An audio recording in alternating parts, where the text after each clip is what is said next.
नमस्कार. रामकृष्णारी मंडळी, श्री स्वामी समर्थ. याने ही सेवा केली म्हणून त्याचं ते काम झालं, त्याने ती सेवा केली मग त्याचं ते काम झालं. अशी कोणती सेवा करू की त्या सेवेमुळे माझ्या मनातील इच्छा लवकरच पूर्ण होणार आहेत? तर बघा, अशी शीघ्र फलदायी सेवा ती म्हणजे आहे स्वामी चरित्र सारामृत या पोथीचं संकल्पयुक्त पारायण. तर ही सेवा कशी करावी, कोणी करावी, कधी करावी, पूजा मांडणी कशी करावी, सविस्तर माहिती मी तुम्हाला व्हिडिओमध्ये देत आहे. तर व्हिडिओ शेवटपर्यंत तुम्ही नक्की बघा. तर नमस्कार, स्वामी कुटुंब या चॅनलमध्ये तुम्हा सर्वांचं खूप खूप मनापासून स्वागत. आजच्या व्हिडिओमध्ये मी तुम्हाला पारायण कसं करावं संकल्पयुक्त मी सांगणार आहे. सर्वप्रथम पारायण करण्यासाठी तुमच्याकडे ही पोथी असणे आवश्यक आहे, स्वामी चरित्र सारामृत ही पोथी. तर ही पोथी तुम्हाला कुठे मिळेल? तर ही पोथी तुम्हाला स्वामींच्या मठात किंवा केंद्रात मिळेल. तुमच्याजवळ जर स्वामींचा मठ असेल किंवा केंद्र असेल तिथून तुम्ही आणू शकता, आणि जर तुमच्याकडे नसेल तर तुम्ही पूजा भांडार सामान जिथे मिळतं तिथून ही पोथी तुम्ही खरेदी करू शकता. आता बघा, ह्याचं पारायण कसं करावं. तुमच्या घरात स्वामींची मूर्ती असेल किंवा फोटो असेल तर तुम्हाला फोटो असेल तर स्वच्छ पुसून घ्यायचा आहे, आणि जर मूर्ती असेल तर मूर्तीवर स्वच्छ पाण्याने दुधाने अभिषेक घालून घ्यायचा आहे. तर संकल्पयुक्त सेवा करताना तुम्ही सुरुवात कधी करावी? शक्यतो तुम्ही गुरुवार निवडावा. आणि जर तुम्हाला सेवा करायची असेल म्हणजे एखाद्या कामासाठी जर तुम्हाला आजपासून जर तुम्हाला सुरुवात करायची असेल, मग चांगल्या कामासाठी मुहूर्त बघण्याची गरज नसते, तुम्ही कधीही सुरुवात करू शकता. आता बघा, संकल्पयुक्त सेवा करायची म्हणजे संकल्प कसा करावा बघा. तुमच्या उजव्या तळहातावर थोडंसं पाणी घ्यायचं आहे, अखंड अक्षता घ्यायच्या आहेत, एखादं फूल घ्यायचं आहे, हळद कुंकू टाकायचं आहे, आणि महाराजांना तुमचं पूर्ण नाव सांगायचं आहे, आणि तुमचं कोणतं काम आहे ते सुद्धा तुम्हाला महाराजांना सांगायचं आहे की महाराज, मी अमुक अमुक कामासाठी ही संकल्पयुक्त सेवा करत आहे, तर तुम्ही ही सेवा माझ्याकडून करून घ्या, निर्विघ्नपणे करून घ्या. आणि तुमचं गोत्र सांगायचं आहे. तर तुमचं गोत्र जर तुम्हाला माहीत नसेल तर तुम्ही काश्यप गोत्र सांगितलं तरी सुद्धा चालेल. आता हे संकल्प केलेलं जे पाणी आहे ते एखाद्या ताम्हणात तुम्हाला सोडायचं आहे, आणि हे पाणी तुळशी मातेला न घालता कोणत्याही एखाद्या फळझाडाला किंवा फुलझाडाला तुम्हाला पाणी घालायचं आहे. संकल्प करताना तुम्हाला देवासमोर बसून संकल्प करायचा आहे, आणि एक दिवा प्रज्वलित केलेला असावा.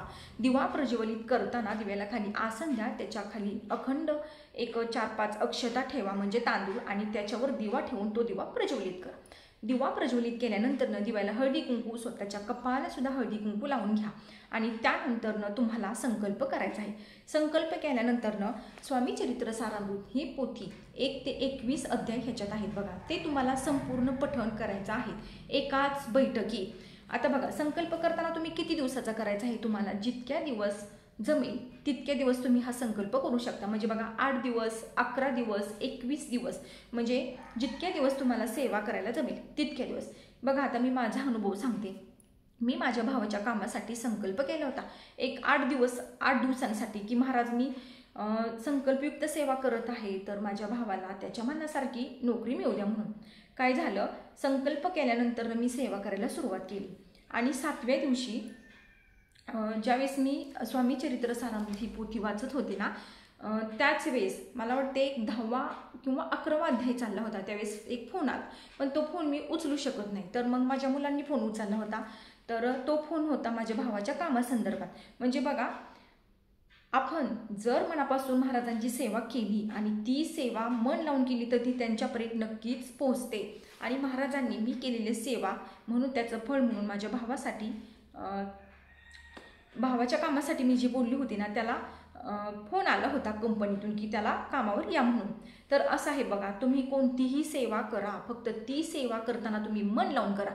आता बघा, सेवा करण्यासारख्या खूप साऱ्या सेवा आहेत. मग प्रत्येक वेळेस आपण यूट्यूबला गेलो की बघतो की अशी कोणती सेवा करावी की माझ्या मनातील इच्छा पूर्ण होत्या, ह्याने ही सेवा केली त्याचं ते काम झालं, त्याने ती सेवा केली त्याचं ते काम झालं, मग अशी मी कोणती सेवा करू की ज्यामुळे माझं काम पूर्ण होईल?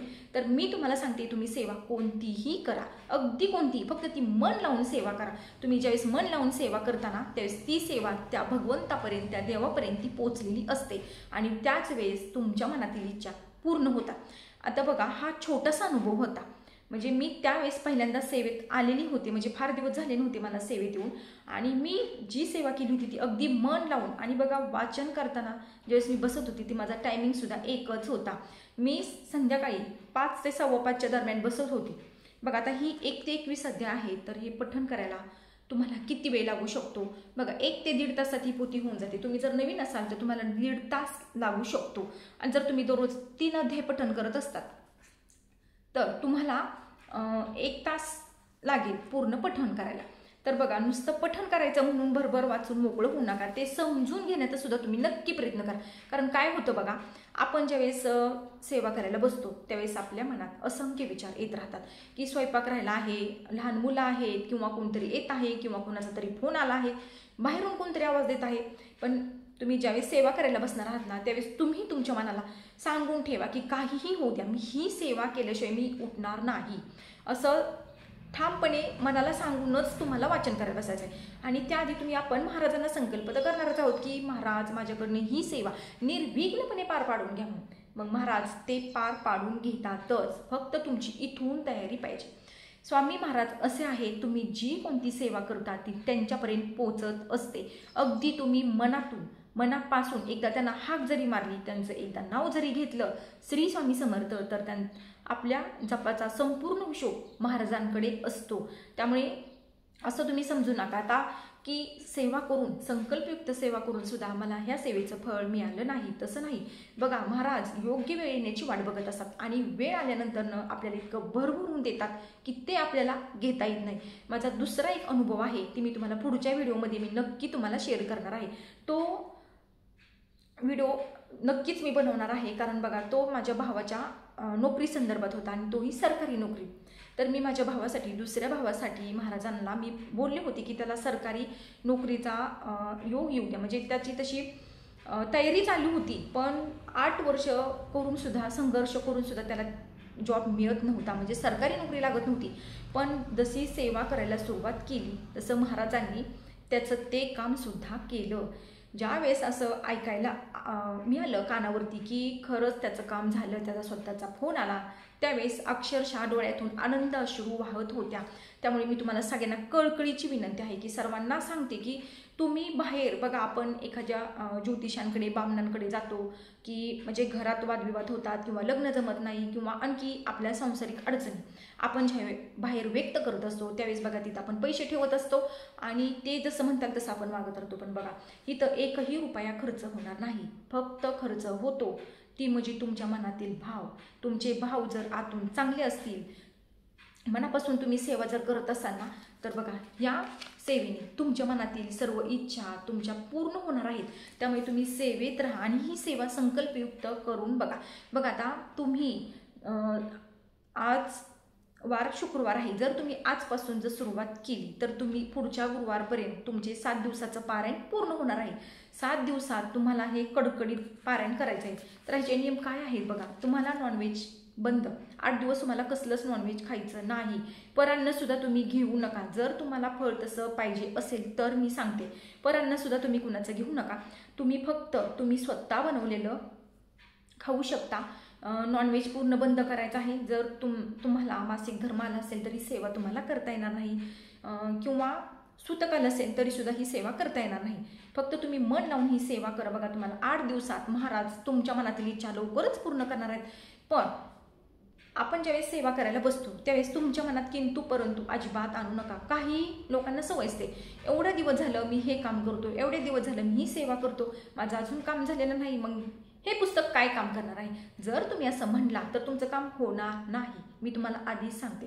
आणि जर तुम्ही मन लावून सेवा केली तरी सुद्धा जर तुमचं काम झालं नसेल तर समजून जा, महाराज ह्याच्यापेक्षाही भारी, ह्याच्यापेक्षाही चांगलं काहीतरी तुम्हाला देणार आहेत. आणि बघा तुमच्या प्रारब्धाचं भोगूनच तुम्हाला महाराज फळ देणार आहेत. त्यामुळे तुम्ही असा विचार करू नका की सेवा करूनही फायदा झाला नाही, माझं काम झालेलं नाही, महाराजांनी माझं काम केलं नाही, तसं समजू नका. तुम्ही सेवा करा, थोडा दिवस वाट बघा. बघा ह्याचा अनुभव सुद्धा तुम्हाला नक्की. काही वेळेला काय होतं बघा, आपण सेवा करतो, मन लावून सेवा करतो, तरी सुद्धा आपल्याला केलेल्या सेवेचं फळ आपल्याला मिळत नाही. पण वाईट वाटतं आपल्याला त्यावेळेस, आपण सेवा केली, आपण महाराजांना एवढं मानतो, महाराज आपले गुरु आहेत, तरी सुद्धा हे माझं काम झालं नाही. पण असं का? पण बघा थोडे दिवस गेल्यानंतरनं, 1 महिन्यानी, 2 महिन्यानी, 3 महिन्यानंतरनं आपल्याला असं समजतं की मी जे मागत होतो महाराजांकडे ते माझ्यासाठी योग्य नव्हतं, आणि त्याहीपेक्षा सुंदर, त्याच्याही पलीकडे काहीतरी चांगलं महाराज आपल्याला देत असतात. पण त्यासाठी चांगली वेळ येण्याची गरज असते. योग्य वेळी महाराज आपल्याला भरभरून देत असतात. त्यामुळे सर्वांना कळकळीची विनंती आहे की स्वामी चरित्र सारामृत याचे तुम्ही संकल्पयुक्त सेवा नक्की करा. आणि हो, त्याचबरोबर तुमची नित्यसेवा दररोजची चालू पाहिजे.